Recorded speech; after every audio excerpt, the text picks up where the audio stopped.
I'm Alane. I'm an assistant professor here at Berkeley EECS and affiliated also with Bayer. And so today I want to sort of talk about this question of do LLMs use language. This is going to be probably more philosophical than I usually talk about. And if you were at my talk last semester, there's going to be a bit of overlap. But I have a lot of new interesting stuff too. So just as a brief outline, first I want to talk about what language is and what does it mean to use language. And then briefly hypothesize on what does it mean, or whether LLMs are using language and why should we care if they are or if they're not. I'm going to talk about a specific environment where we study situated collaborative language-based interactions, where we can actually study language as it is used in its natural habitat. And I'm going to talk about this new corpus we have, as well as highlight a couple of really interesting complex interaction phenomena that arise in this setting. And then I'm going to talk about what we might need in order to get LLMs to learn language. And I'm going to propose that one way that we should do this is to learn language by using it. So there's a lot of, this ties into pretty much every talk that we've seen so far in this workshop. So I think I'm really glad that this workshop is being held. OK, so first I'm going to talk about what is language. And I think this is all sort of my own musings. People might not necessarily share my thoughts, but the way that I generally have been thinking about this in the last couple of years is language is a set of conventions in the common ground of two or more language users. So when we talk about a language, we talk about things like structure, like syntactic structure or phonological structure that I know that you know. And these conventions can exist at all levels of the linguistic hierarchy. So like I just said, phonotactics, lexical semantics, syntax, even things like conventional pragmatic inferences like scalar implicatures, as well as things like symbol grounding to perception. So if I show you an image of a dog, then we might both just know that it's called a dog. And one thing I'll argue is that these conventions form expectations about the language that we're likely to encounter in our everyday life. And we also know that language modeling works. So when you train a self-supervised statistical model, especially at scale, we can learn to encode these conventions. And a lot of the talks we've seen so far talk about maybe there are some conventions that are harder to learn, or under certain circumstances, we're not sure if we can learn them. And so maybe this is still a bit under debate. But there's a lot of empirical work showing that through, for example, probing, we can extract things like dependency structure from word embedding or contextualized word embeddings. And models can perform grammaticality judgments under certain conditions as well. So we know that these models are good at modeling these conventions. And not just for text, but for other kinds of language-like conventions. So for speech, as well as for language and perception. So you have models like CLIP, which learns a joint embedding space for perception, visual perception, and language. And CLIP has its own many issues that I don't have time to get into now. But in general, it's able to learn correspondences between things like the pixels that look like a dog and the sort of token dog. But I want to contrast language modeling with using language. And so I want to sort of take you through this step-by-step description of what I think it means to use these conventions. So I'm going to ask a couple questions, and we'll get to our conclusion. So first I ask, under what conditions are we actually producing language? And I argue that we're producing language when we want something to change in the world, because if we didn't want anything to change, why would we do anything? We also use language when we require assistance from another language user in order to make this change, because if we could make it on our own, we would just do it ourselves. We wouldn't have to recruit someone. And we are using language when we think that those that we're recruiting have a different model of the world than us, because if they knew exactly how we wanted them to assist us, then why would we need to say anything? And in general, when I say something to change in the world and things like doing things with language, I think I'm not intentionally not defining what it means to have a goal or an intent, because I think this is way too broad for this talk. So in general, this is sort of why we would use language. And this is the sort of process that's driving the fact that we have a ton of language data to train our models on. And the second question is, OK, well, why do our utterances take the forms that they do when we're trying to get something done with language? So the form here includes things like words in their order, prosody, timing, gesture, et cetera. So the perspective here that I take is that a form of a communicative act should not be perfectly predictable by the intended audience, because if it were, then why would we produce it? And by form, this also means things like exact timing and things like this. And this means also that some features of this form must be unpredictable, or at least we want it to be unpredictable to our audience. Something that we think the listener would be uncertain about. And this is sort of where we're injecting new information into the common ground. But at the same time, we need our utterance to be at least partially predictable, because if it is completely unpredictable, it's going to be really hard to make any sense of it. And I think this is related to like this Goldilocks principle that's been described in a bunch of different domains, but most similarly in how babies will attend to novelty that isn't too novel, but is just novel enough and is not too simple in order to learn about the world. OK, so some properties that sort of fall out of this include that there's this sort of systematic predictability of language. We're scaffolding what we're saying on top of these conventions, so on top of what I'm calling language. And as an aside, a lot of these conventions also facilitate robustness to noise. So if you have redundant features in your language, for example, existence of like noun classes, like maybe gender in a language with gendered nouns, this allows us to have some robustness to noise. And I think studying structure is still very important, and I think that's I'm really interested in this problem too, because this is what we sort of are breaking every time we try to communicate. We are communicating by violating expectations that we believe the audience is placing on us, these expectations coming from the language that we have in our common ground. OK, so to just go back a little bit, I'm saying that a language is a set of conventions in the common ground of two or more language users, and that scaffolding on top of these conventions allows for communication. So this is a sort of generative process where I, as a speaker, might have an intent or a goal that I want to communicate, and I also know that the person I'm talking to has the language English, for example, in our common ground. And I want to generate an utterance that is novel enough that they will be able to sort of reason about what it is that I'm trying to communicate to them. So I, as the speaker, believe my listener will be able to find meaning in the things that I think are unpredictable to them.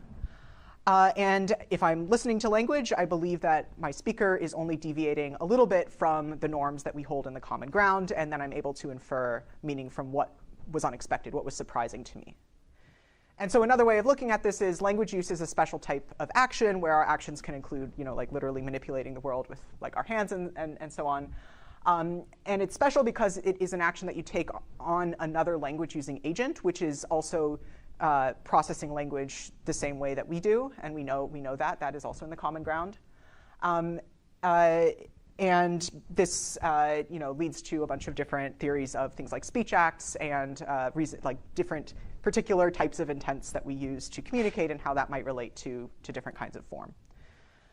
Another thing that this implies is that these conventions are actually constantly changing through their use. So as soon as we break one of these conventions, we sort of give it new meaning. And sometimes we do this intentionally. This is kind of pointing towards language being a very political thing, which I'll talk about briefly in just a second, I think. OK, so one term I've used here is common ground. So what do I mean by common ground? Common ground is like this sort of set of information that is known by or salient to both or every participant in an interaction. And that information is known to be known by all of the other participants. So it's sort of this intersection of all the information that we know, as well as the fact that we know that that information is in the common ground, which allows us to sort of assume what we know other people know, and allows us to sort of scaffold on top of these conventions. So things that can be in the common ground include like situational context, so like the actual physical environment of an interaction, things like facts, so common sense knowledge, trivia, things like shared experiences that you might have had with the other person in your interaction, beliefs, desires, and goals, as well as this just general sort of knowledge that we're all human and we're trying to like find meaning in what we're saying to each other. So when we use language, what we're doing is mutating this common ground by putting new information into it. So language use is this productive action that is explicitly mutating this common ground by adding new information. Another sort of thing that comes through for this is that the conventions on top of which we're communicating and breaking sort of constrain the scope of intents that we can actually carry out or communicate to our interlocutors. So if our intent is so esoteric that it really can't be communicated on top of existing conventions, then it makes it really hard to achieve these intents. And this is actually part of why language itself is very, very political. So the conventions that we propose and reject and choose to take up constrain how we can connect with one another, right? And so we see this all the time with debating about what words mean and how subtle shifts in their use kind of change how people might act. I think we've seen a lot of examples of this, especially recently. OK, so this is just this sort of overview of my perspective on what it means to use language in contrast to what it means to model language. So the next question is, do LLMs use language? So again, I'm happy to talk to people about this. I'm not sure. I'm probably 60% confident about the things I'm going to say right now, but this is just sort of how I've been thinking about this. So I don't think base LMs, so the models that are trained just on next word prediction, I don't think we can really say that they are using language. I think they give us really good statistical priors over structure and the conventions that I talked about. And there is some work suggesting that they might encode the relationship between intents and language use and form. For example, there's this interesting paper by Jacob Andreas a couple years ago arguing that even through next word prediction, these models are encoding world models that necessarily relate intent to form. So for instruction-tuned models, where we are training these models to take instructions and do something in response, I actually think maybe they are using language, but it's a very sort of restricted type of language use, where as the user, you sort of initiate a conversation by expressing some kind of uncertainty. Like maybe you have a question, or you have some kind of outcome that you want the model to do, like generate you a piece of code that you don't have access to right now. And the way the model is using language here is it's going to provide you a response that is surprising to you in some way. Because you're asking a question, it can be sort of presupposed that you don't know the answer. And so it providing you the answer is going to be surprising to you, and it's sort of injected this new information into the common ground. And I think in general, the fact that instruction tuning works is actually really nice. And it says something about how language itself sort of specifies its own use. OK, another popular language model tool that we think about, of course, a lot these days is RLHF. So taking these models and fine-tuning them to provide, assign higher probabilities to things that people would prefer over things that they would disprefer. And we know that optimization with human feedback like this incentivizes certain conventions. For example, there's work showing that this means that their responses are a lot longer. And we get some amount of agreeableness or sycophancy from the models as they're being trained with RLHF. I personally don't think that this would actually fall under language use, the fact that lengthy responses are more probable of the model. I think what they're learning is that that is the convention. And I don't think that they're learning to have longer responses or be more agreeable in order to sort of change the user's mind in the moment. So I think another sort of orthogonal piece of maybe evidence that language models are really not using language is this sort of evidence of mode collapse, where we know that generated texts are less novel than human-written texts.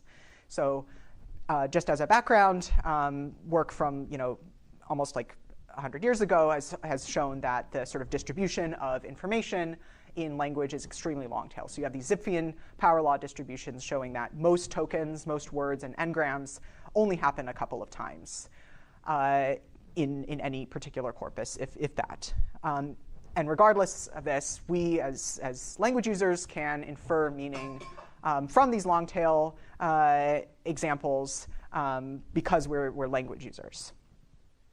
And I think the fact that these models have a much more constrained distribution is sort of showing that the data they're trained on exhibits this long-tail property of injecting new information into some kind of interaction, but that these models are not picking up on that actual generative process of language use. We also see this in evidence of continually training on generated text leading to entropy collapse for language models. Okay, so what's actually missing, and like why do we actually maybe care about this?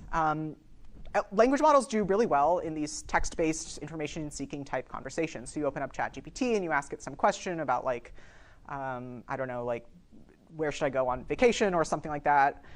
I think as an aside, maybe this is there's this other sort of thought on maybe we've adjusted our expectations of how a conversation should go with one of these models. But my main argument that I want to make in this talk is that language use goes well beyond this sort of text-based information-seeking mode. And I would encourage all of you to like think about language when you leave the talk today. And one activity that I like is to sort of think about what kind of language went into building the world around you. So, I mean, maybe you're like waiting for the bus or something, and you're like staring at the building across the street, and you're thinking about like, well, how did it get to this point? And like, what kind of conversations went into building this building and getting it to the like current state that it's in right now? So I think that's something I like to do. And one mode that I particularly like to study is what I call these situated collaborative interactions, where you have two or more agents acting in a shared world towards a common goal, and they're able to coordinate their actions by using natural language. And one of the reasons I like to study this scenario is if you design your interaction well enough by having a well-specified goal and an environment with the right incentive structures, then the interaction's success ties directly to the language that was used by the participants.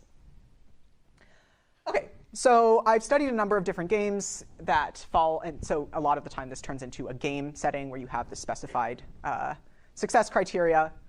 So I've studied a bunch of different games. One that I've always wanted to study, because I think it's just a really fun game, is Portal, and specifically the Portal 2 co-op game. So who here has like played this game before?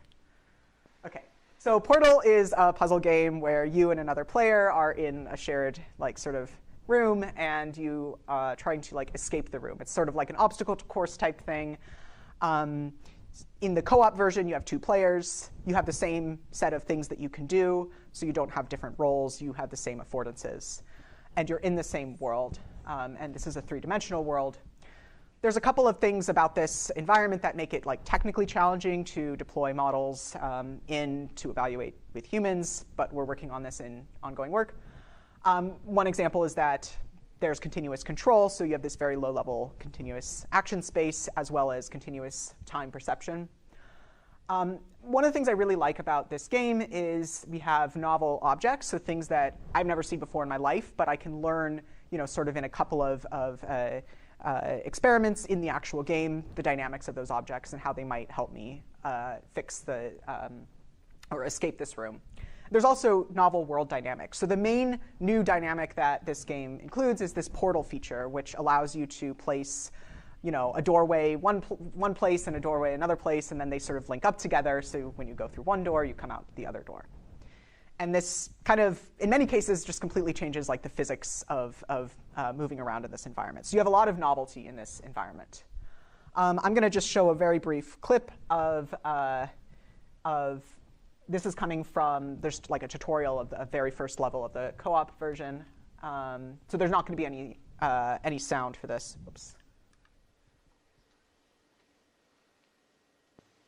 All right, so this is coming from the perspective of Terry. History will only remember one. There's this narrator that's like, yeah. OK, so the blue player here is stepping on this button. The orange player just placed a portal. Blue player went through the portal, and now they're at the exit, and they've finished this level. So this is a very, very simple level.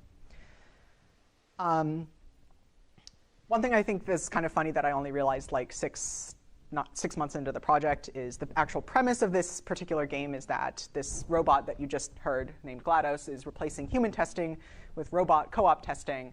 And so what thing I think is funny is we got a bunch of undergrads to play the game and be these robots, and we recorded them, and we're analyzing what they're saying.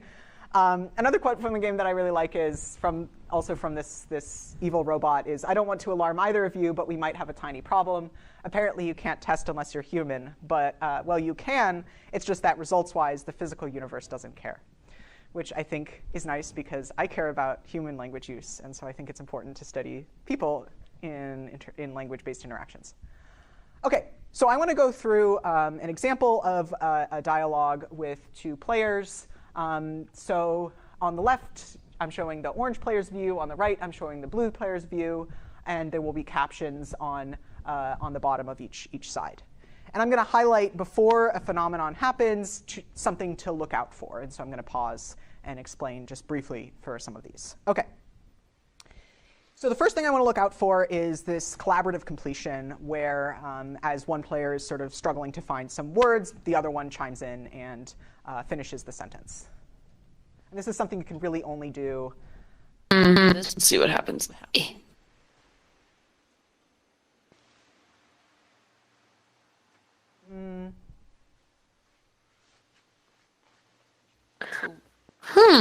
This button is where we get cubes. Can we Is get it? more than one? Usually not. Okay. Yeah, that just loaded our cube. Okay, so we can put a cube over there. OK, this is not good. They should be aligned. Yeah, maybe just point it at different things. See. Let's see what happens. Hopefully this will be fixed when I continue, because we should be hearing them at the same time that we're seeing what they're saying. OK. All right, so my main point for this particular segment was, you have this continuous speech channel, and this allows you to sort of interrupt one another, for example, when you're having like a word finding problem. OK, so another thing that we have in this really structured task setting is where you have different roles and different affordances and different sets of skills, is the sort of negotiation of plans. So these two agents have to coordinate their behavior in order to solve the puzzle. And so in this case, blue is going to explain that they don't know how to do a particular task and then just give it to the orange person. Please work.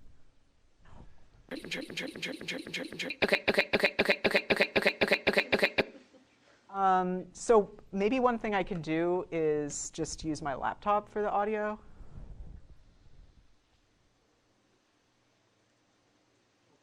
Just try to change that output.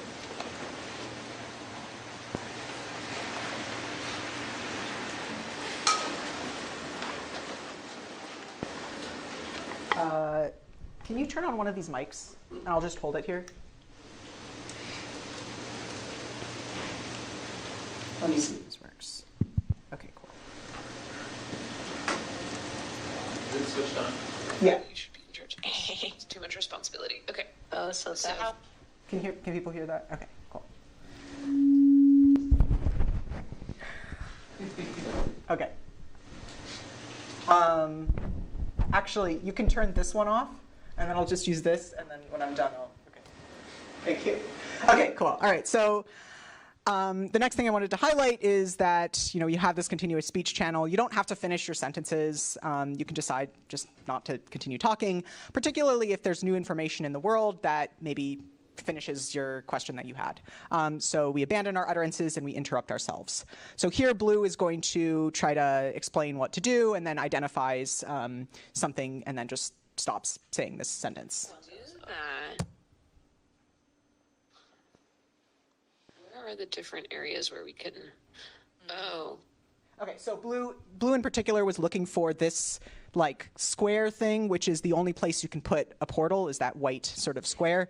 And when they saw it, they stopped speaking and just said, oh, OK. Basically. Interesting. There's a pentagon there, but we cannot. Oh, we have to get over there. Where? So. Oh, okay. Yeah, all right, so here blue says, oh, we have to get over there, and was looking in a particular direction. Orange is a little confused what over there means, but then notices that that blue is looking in a particular direction, and then just resolves this uncertainty themselves by tracking blue's gaze. Okay, so the next thing I'm going to mention is that over time in this interaction, we start to use words, the same words with each other and start to innovate on those words. So you'll see that Orange uses this phrase, let me point it here. And then later on, Blue says, okay, you be the pointer. So now pointing is referring to a specific activity. Maybe take, keep an eye out for like what that activity might actually look like. Let me point it. Oh, I think we have to like... Yeah, okay, we're going to have to... One of us is going to be... Okay, you be the pointer, because clearly I have no natural talent when it comes to that. Okay, so pointing is moving this box around, and then this laser comes out of it in front of you. And so then pointing it means to put the laser in a particular place. But they just very quickly, like, we're referring to this as pointing now, and now we know exactly what it means to be a pointer. Okay, another fun thing is that, if we have this continuous action and this continuous speech, we can coordinate the words we say with the actions that we take. Yeah, so, okay, and then I'm gonna... You go on the little path. This. Okay, I'm gonna do this. Oh. Okay, uh-oh. It's not gonna kill you, right? It feels like I'm about to die. Okay, I will... Wait, I don't know how I'm supposed to get to the other side. Oh, wait, here. No, wait, I got it. Portal. Okay. Portal. Nice. And then I just have to jump at the right time. Can you tell me when I'm supposed to jump? You can jump right now. Yeah. Oh my god. Okay, cool. So now a lot of language use is also social. And one thing that I had sort of expected from this study was that people would mostly just be talking about the task. But what we found is that the actual amount of words that people say don't actually correlate that much with task success, particularly when people are just having a conversation. And that's something I find like very beautiful about this is showing, you do have this very well-defined task of like escaping this room, but people still want to just have a conversation. Another interesting thing about this is that usually when we greet people, we do it at the beginning of our interaction, but of course we can manipulate that convention, and you'll see in just a second what I mean. Okay. Oh, okay, I'll bring you all the way up, and then I'll quickly point to that one, so you can go. Oh. Okay. Here. Is it going? See. Oh my god, I just exploded. I think I just exploded. Oh no, my bad. Oh man. Okay. Oh, hi. Hi, okay. Okay, yeah, so Blue exploded and then was revived and came back into the room, and now they've started a new conversation. Okay, so one thing that is, I think, really challenging for current models is understanding these sort of on-the-fly abstractions. And you'll see that, well, I can just play it and then I'll explain just very briefly. Okay, we'll try this one more time. Okay, so when Orange says we'll try this one more time, what is this actually referring to? Like, what's the denotation of this? I think it's actually not trivial. It's definitely not exactly what they did before, because that would mean that Blue would die again and they would just continue. So it has to do something more with the goals, but Blue doesn't necessarily care exactly what the exact action sequences were that like Orange was using. It's more about, we'll try this general like strategy, but probably do it differently this time. So I think this is just really cool, and this is completely trivial for us to understand as human language users. Another aspect is that when you have interactions like this, they're relatively lengthy, especially when you have this sort of continuous control and perception. The games here were, I think, on average, like 35, 45 minutes. This, for current models, would really stress their context windows, especially when it comes to providing like coherence to these long distance dependencies. So here we'll see that Blue is referring to having to put like a higher portal, where higher is explicitly contrasting with the location where they put the portals before, like 2 minutes ago, before the explosion. Oh, so I need to... I think you need to go like really fast. I need to put a higher... Yeah, okay. Maybe if I put a higher portal to... Oh, like if I put one of my portals up there... Okay. Another thing that happens in these multi-turn conversations under uncertainty is requests for clarification. I'm going to talk about this particular example a little bit more in depth, so I'm not going to go into a ton of detail right now, but it's something that happens all the time in these kind of conversations, and it's something that language models really don't do. Current models. Maybe raise that one up first all the way, and then try to hit this one. Does that make sense? Like, go to the other one first? Yeah, like, okay. Because that one takes a long time to lift up. True. And now... Okay. Because we have this very complex, like, hierarchical task, where, there's multiple steps. You first have to, get past these barriers, and then you have to make sure that you can get your other partner to go to get where you are now too. It makes sense to coordinate with one another on whether you've achieved these like sub goals. So you'll see that they are sort of managing the task and confirming that they've completed this subtask in the following sub dialogue. You can just time it. Okay, is it all the way up yet? Yeah, now it is. Okay, here.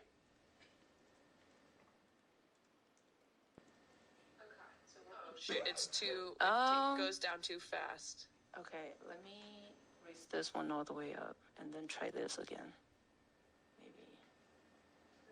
It goes really high. I can go. Oh, please don't smush me. Oh, no, yeah, okay. I'm not gonna smush. Oh, okay. Got it. I'm not gonna move. Not gonna move. Not gonna move. Here. I think that works. That works. Yes, well done. Okay. Let's go.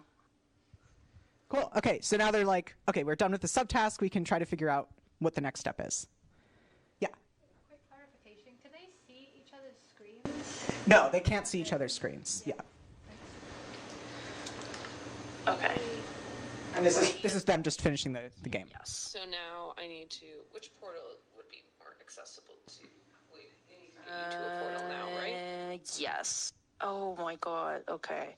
Was there like an initial thing that I missed that we need to set up? Oh wait, if you just point it back towards the original, go to the dark blue, point that back at the first thing. Okay. So the first thing. And then I would need to make a light blue portal for you. Okay. Gotcha. Yeah, you should be able to opt through. Can I go into the purple one though? Because I can make it more accessible if it looks a little low. Yeah, it looks a little weird. Yeah, there we go. Well done. Hey, there we go. Okay, so they survived. All right, so our new corpus, we collected about 12 hours of gameplay with 18 pairs of players, and this is about like 21,000 utterances. Every game we have these observations, so what you just saw, like the screen recordings and the audio. We've also put a lot of work into actually like making the transcripts extremely high quality in terms of like the words as well as like the exact timestamps. And we also have access to all of the player actions, which allows us to not only like replay the games in the actual game engine, but we can do things like raycasting to find objects that were visible to the different agents. And we're planning to also have like a visualization tool that lets you watch the game from third person. So I'm probably not going to have time to go through the next slides in great depth, but I wanted to just highlight that one of the things that's coming out of this work is looking at what kinds of really complex phenomena arise in this scenario that we're really missing and not really paying attention to and really taking for granted when we're developing language models. And how does the actual design of this interaction facilitate the use and the presence of these phenomena? Okay, so yeah, I'm not going to be able to get through these in a ton of depth, but I'm going to highlight 3 in particular later that I'll go into in a bit more depth. So because language is this sort of incremental production process, we can have like things like abandonments and coordination of language use with our actions. We also get, because we're in a dyadic interaction, we will do things like back channels. We'll take turns and collaboratively complete each other's utterances. So this is the example. Yeah, maybe just point it at different things, see what happens. Okay, so because speech or some kind, most language use in the in the natural world is continuous. We have access to things like gesture and facial expressions to communicate. And one thing that I think we very much take for granted is initiative taking and proactivity. Where we can be silent in our interaction for a long time, and then when information comes to us that we think we need to communicate to our other player, or if we have some new uncertainty, then we decide that we'll speak. And current models do not take this, they do not take initiative, they are not proactive, and I think this is actually something very core that we're missing. So I'll play just a quick example. In this is a different dyad. They were silent for like 2 minutes. They were not very talkative. And then you'll see that one of them saw some new information and is reporting it to the other person.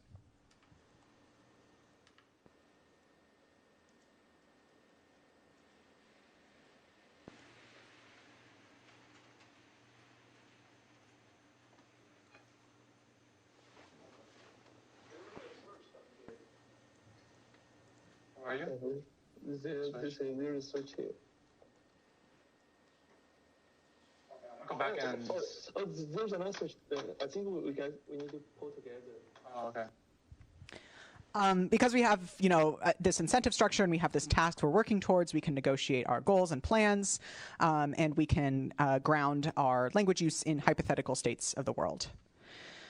Because we have asymmetry between each other, like in terms of what we know, we can get things like negotiating our roles, providing clarification requests, which I'm going to go into in more detail, and we can teach each other things. Because we have this sort of task structure in parallel to the dialogue structure, we can have things like non-adjacent responses. For example, we had this dyad where they, in the breaks between the levels, were talking about boba. So in the very first thing, Blue is talking about how we pay them and they can buy 4 boba. We paid them $20 for for an hour. 2 minutes pass, the players solve a puzzle, and when the level ends, Orange says, "Oh, boba sounds so nice right now."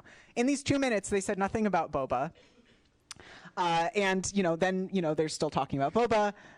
Then the next level loads. They go and they play the puzzle, and then Orange says, "Man, I miss when." And this is Berkeley had snack pass group orders, and so. What I think is really cool is if you just take away these players solve the puzzle parts of the those dialogues, this is a completely coherent interaction, and it's maybe a little surprising to Blue that Orange suddenly starts talking about boba right after the level, but I think it's really easy for them to be like, oh yeah, we were talking about boba, we can continue this conversation.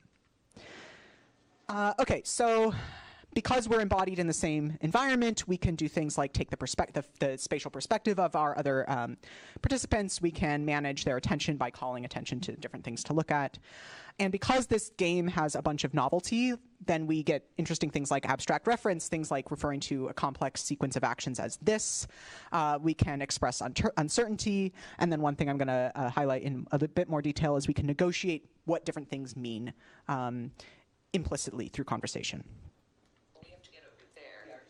I'm gonna keep going. Okay, so for 3 of these phenomena, I'm going to hopefully very briefly go through what is this phenomenon, why does it happen, how do LLMs do it, do they do it, what are some approaches that people are thinking about in the last year or so to get models to do it, and then most critically, what can we learn from this phenomenon when it happens in interaction? How can we take advantage of this phenomenon as a learning opportunity for improving our models? Okay, so the first one I want to mention is clarification requests. This is sometimes called clarification questions, but it actually is broader than just question asking. If you're uncertain about something having to do with what someone just said, then you can ask a question, obviously. But you can also, for example, restate what you think they said, and then they can decide whether to correct you, and that's also a clarification request. So this happens when we're uncertain or surprised over some kind of meaning or the intent or form of a previous utterance. And it's more frequent in sort of high stakes settings where we really have to be precise about our communication, maybe where there's a lot of noise and differences, and potentially where we have differences in our information that we have access to. So there's a lot of work on old dialogue systems well before LLMs that were slot-filling dialogue systems that essentially have these different pipeline approaches of you do automatic speech recognition, and then you have like semantic role labeling, and then you have this slot filling system that's like, you know, for a travel booking system, the destination city is Atlanta, or I don't know, something like that. And these models actually did have these explicit clarification request features. For example, if you know, they detected uncertainty in like the word that you said, then it can like sort of confirm that with you implicitly. So there's a lot of evidence recently that language models don't take grounding acts like clarification requests in interaction. And some other recent work is hypothesizing that this is because they're trained even during RLHF on single turn data, where you have an utterance produced by a person, and then you are incentivizing or training on a single response, and really not training any farther beyond that. So you're not training in this multi-turn setting. However, there's a lot of work recently on you know, trying to get models to ask clarifications. The very general approach here is by first sort of explicating the uncertainty that a model might have in a user's utterance, and then deciding how to resolve that by generating a request. So it is this more sort of step-to-step process, at least in the existing work so far.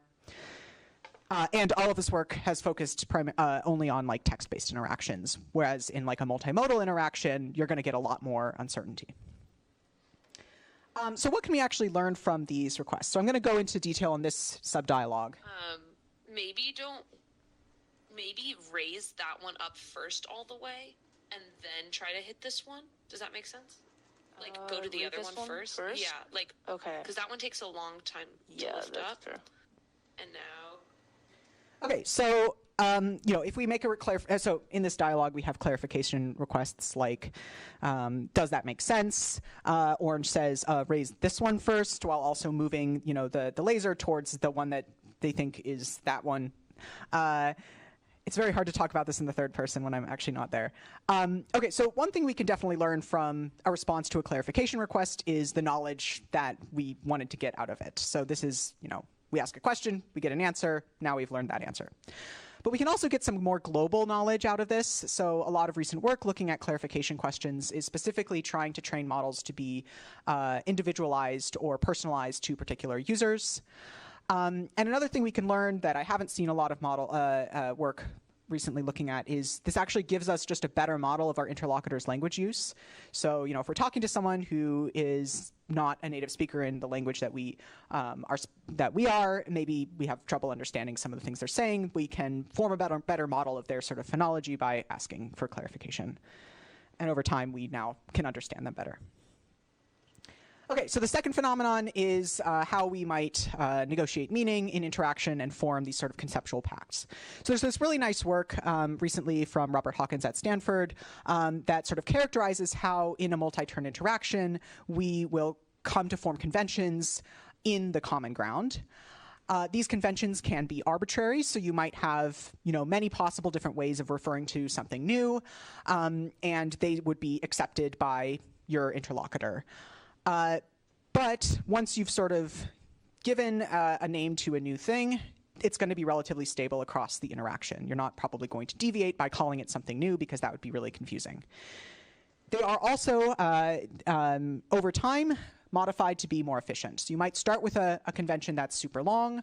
You know, you have this very long noun phrase with a lot of modifiers, and then, you know, in games that have studied this convention formation process, you end up with much more efficient references, like single word references, for example. So why does this happen in interaction? This is a tool for you know, joint abstraction. It allows us to avoid redundancy by saying, you know, a very long noun phrase over and over again, and it makes it more efficient to refer to novelty. And of course, it's more frequent when we have novel things to refer to and more ambiguities. And especially when we know that the interaction is going to take place over multiple or over a longer period of time, because it's in our best interests to form efficient sort of shorthands for things that we think we're going to refer to later. Okay, so there's a lot of work on characterizing the dynamics of convention formation. So I have a few citations here. Also, I forgot to mention that I have this little URL shortened hyperlink that goes to a Google Doc with a bunch of references that I have in this talk. But I don't think that there are any models that I've seen that are actually explicitly trying to model this sort of convention formation process in interaction with people. The closest thing that I am aware of right now is this recent work by Hua and Artsy, 2024, where they're studying whether models can form conventions alongside people. And they find that they can follow a human's convention formation process. So as a person, introduces a new convention and then sort of reduces it and makes it more efficient, the model is able to understand that. But they do not propose new conventions, and they do not sort of drive forth the convention formation process by making their references simpler. Unless you have extremely heavy prompting that says, like, explicitly do this. Make your references shorter every time you use them, for example. OK, so I don't have a lot of time to get into sort of the computational models of things like convention formation, which are related to this rational speech acts model. There are some approaches for learning new words through this sort of convention formation process.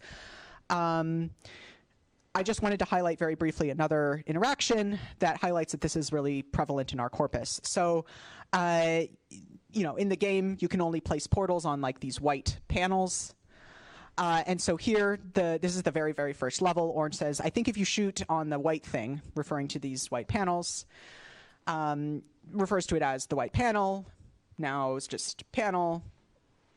OK, now they're just referring it to as the panel. So now we've gone from the white thing to the white panel to the panel. And so, now, and you have a couple of more modifiers. So it's not exactly always making it extremely efficient. You still see them saying white panel, even though, the blue player is saying panel. Another example of convention formation here is one of these players, the portals that they place, one is dark blue and one is light blue. And so now they've sort of formed this convention that dark blue and light blue refer to the dark blue portal and the light blue portal respectively. So they don't have to say your light blue portal, you can just say your light blue. OK, so what can we learn when this happens in interaction? Of course, we can learn new abstractions that will be useful not only in the interaction that we're having right now, but possibly even beyond it in new interactions, like when I'm playing with a different person in this game. And we also learn what is worth giving an abstraction, what our interlocutor thinks is important for the task. So sort of counterfactually, if we know that our partner has referred to something with a term we don't understand, perhaps this tells us that that thing is important enough to receive a word. And this also tells us about our interlocutor's preferences and attentive biases. What are the things that they think are important to refer to? All right, so briefly, the third phenomenon I wanted to talk about, the third and last one, is perspective taking. So there's this really nice work from the 90s that's showing how people change how they refer to spatial configurations based off of their relative orientation. So here they have this like fake sort of table where you and your partner might be facing each other, or maybe you're looking in the same direction. And depending on your relative orientation, you're going to refer to these target objects, which are these circles in the middle, differently. So you might say, in one case, the one on my left, or sorry, maybe in this one you might say the one on my right, and in this one you can just say the one on the right because you don't have a different perspective. And in general, this is an example of how language grounding requires us to take into account our unique perspective and our interlocutor's unique perspective.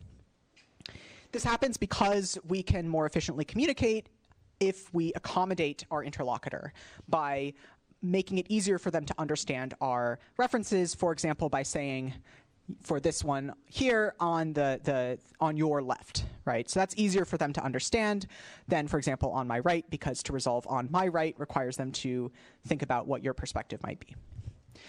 And so this is especially relevant in embodied scenes where we are definitely having different perspectives than our interlocutor. But I think it's also very relevant to even talking about like abstract concepts. So there's some work that I'm not as familiar with, but I think I need to learn more about, which has to do with perspective taking in things like debate and stuff like that. So there's this older work that I highlighted on characterizing how this happens. And there's a couple of recent papers, including some of our own. So this one in the middle is from EMNLP last year with my student, Zineng Tang, creating data sets that study this problem by placing two agents in the same environment and getting them to communicate objects, the locations of objects to each other, knowing that they have a different perspective than the other person. Language models are generally not very good at this task. We find, for example, that they prefer to generate egocentric references, so things like the one on my right, rather than accommodating their listener by saying the one on your left. So what can we actually, so what we want to learn, actually, so just one second. So so there are a couple of approaches that aim to get models to be better at spatial reasoning, which is something that current vision language models are really bad at. This is an example of what CLIP, for example, is very bad at. So there's work looking at data augmentation, work on getting better 3D representations into multimodal models, and then I'm going to highlight this a little bit later, but learning from evidence of comprehension, I think this is something that we've explored.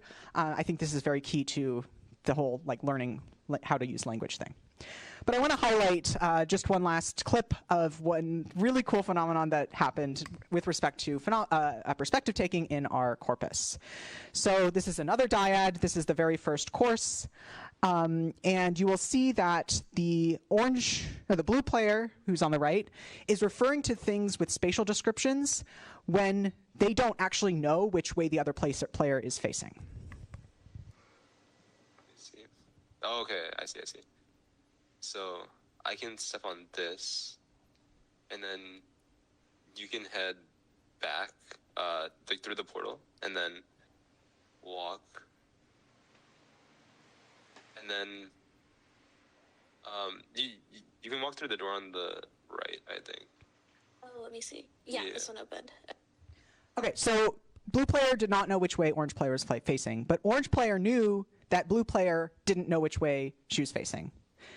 And because that room only has these two doors, the sort of default perspective that they can ground to is that if I use the spatial relation when we know that we don't see each other's perspective, that's going to be the default frame of reference. And so when I say the right door, I'm assuming that you'll resolve that with respect to looking at the wall with the doors.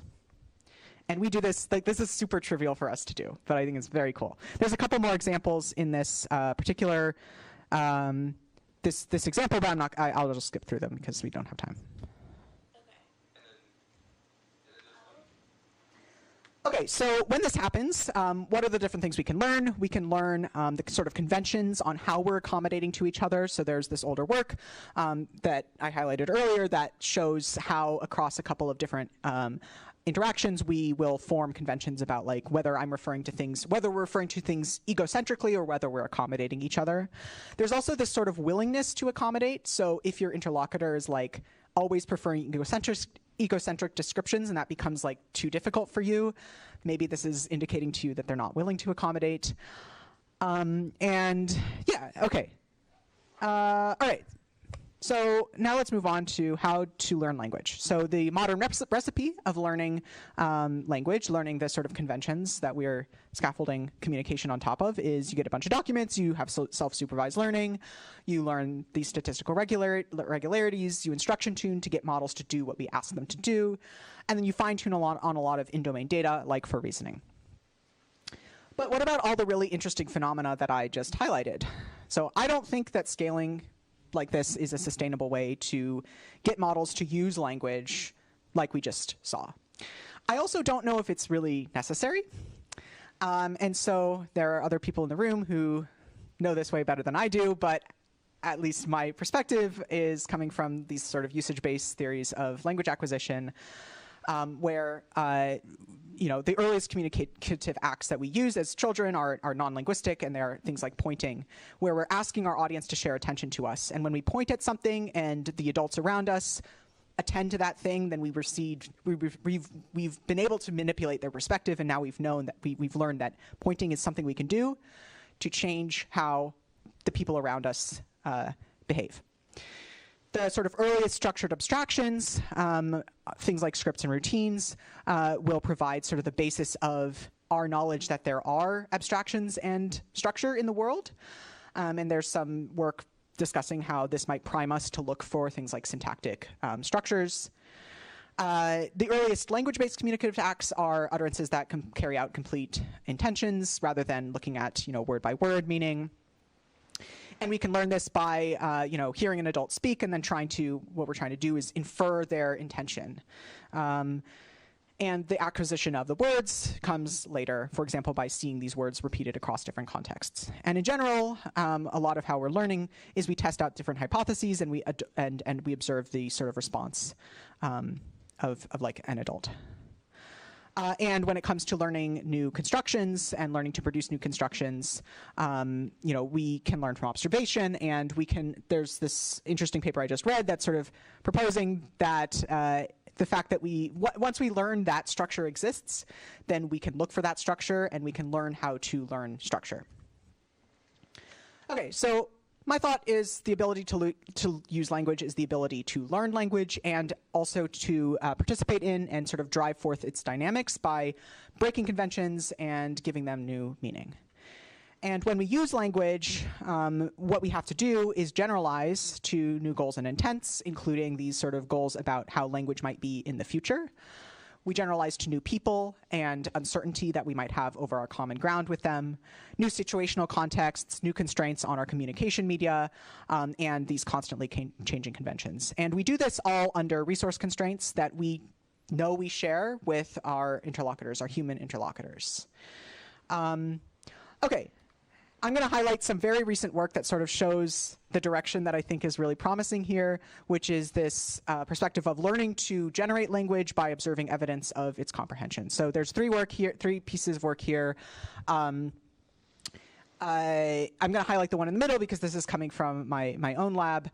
The other work is from my PhD advisor, Yoav Artzi. In this work, so this is the multi-perspective reference game. Again, we have two people. They have different perspectives of the world. And there's these balls in the environment. And one of them has to, refer to the location of a ball. And the other person has to identify where that ball is. Models aren't that great at it. By default, the best open source model was like getting 59% accuracy, where accuracy is the ability for a human listener to identify the ball that the model was trying to describe. And what we did in this study is we sampled from that model 200 sentences, conditioned on the view of the model that we gave it, and then we gave those sentences plus the human's view, the other person's view, to humans, and we asked them, okay, where's the ball that the sentence is referring to, and then they would just click on the image to show us where they think the ball was, and just observing the click locations for those 200 sentences where people were, reading the utterance and interpreting it. And then we have a couple of different training methods we experimented with. We can get, over 10% improvement in model performance of referring to the right object, which is outperforming GPT-4v. And so 200 utterances here is really not that much in the grand scheme of things.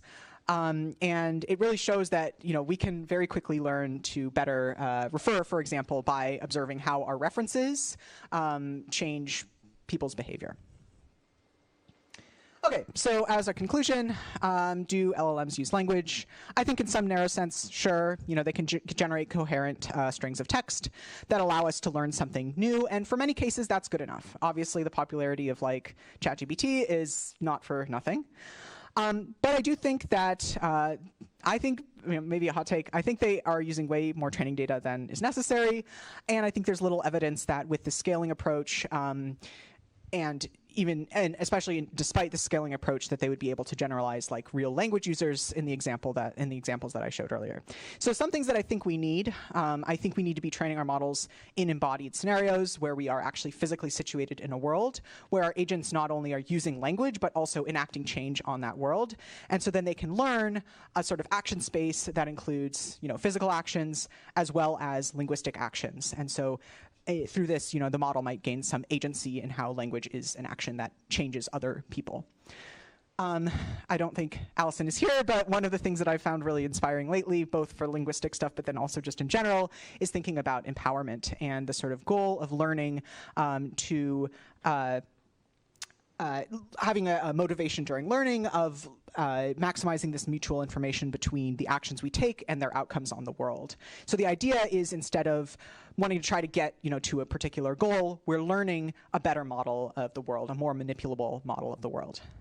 And then I think something else that is extremely key to all of this is interaction, where we have other agents, other language-using systems that are providing us the signals that we need to understand how language changes other people. Okay, all right, so I wanted to thank the collaborators on the work that's in this talk, and happy to take questions.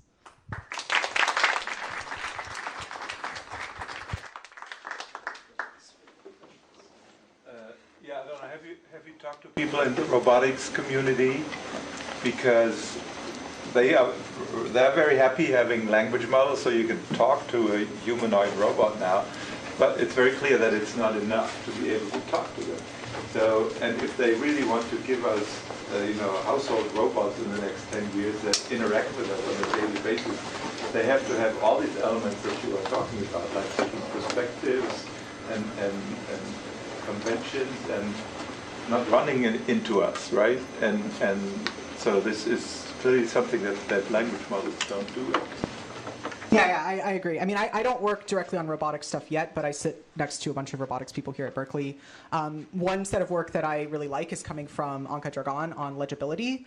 So getting robots to act in ways where people can build better models of how those robots act that makes it easier for them to have like empowerment over those and agency over those robots. So that's like a direction that I think is very related to this that I haven't made the actual connections yet, like in research, but yeah, I'm excited about that.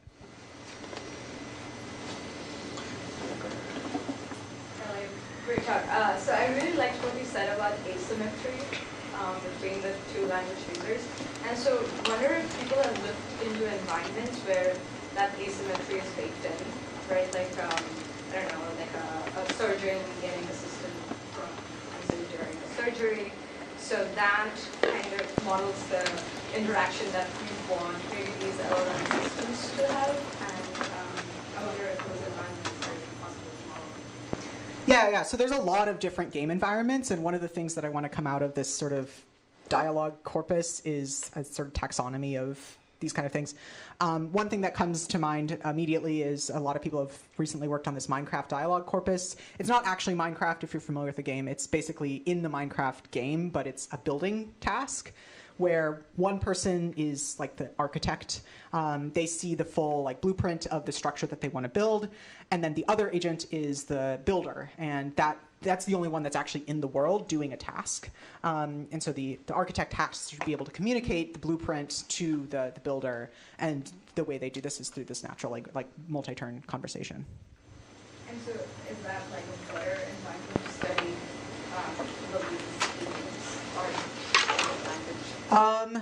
Well, okay, so I mean, I think it's a good question of like, if we want these sort of assistant agents, do we have to train them in this like asymmetric scenario? I'm not sure. I guess there's always asymmetry. That's more of an asymmetry in roles and like affordances, and maybe also perception. I'm not sure how they set up the observation space.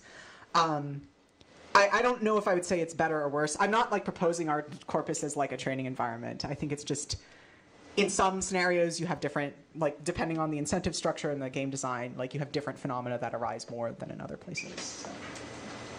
Well, maybe one more question. Hi, that was really interesting. I used to play Portal with my brothers, so it's cool seeing that. I have a more open-ended question about like the framing of what language is, and this idea of it being like collaborative and like pragmatic, like a game.